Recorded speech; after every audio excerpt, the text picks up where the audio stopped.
முடிவு குட்டையில் நீர் வற்றி போனதால் 2 தவளைகளுக்கு வேறு ஒரு நீர்நிலையை கண்டுபிடித்தாக வேண்டிய நிலை. ஒவ்வொரு இடமாக தத்தி போக ஆரம்பித்தது.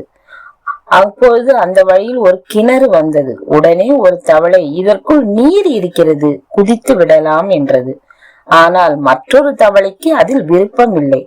வேண்டாம், கிணற்றுக்குள் குதித்து விட்டால் வெளியே வர முடியாது, இன்னும் கொஞ்ச தூரம் போவோம் என்றது. இங்கே தண்ணீர் இருக்கும்போது எதற்கு அலைய வேண்டும் என்றது அடுத்த தவளை. இல்லை, கிணறு வற்றினால் நம்மால் தப்ப முடியாது. கிணறு வற்றாது என்று கூறி ஒரு தவளை குதித்தது.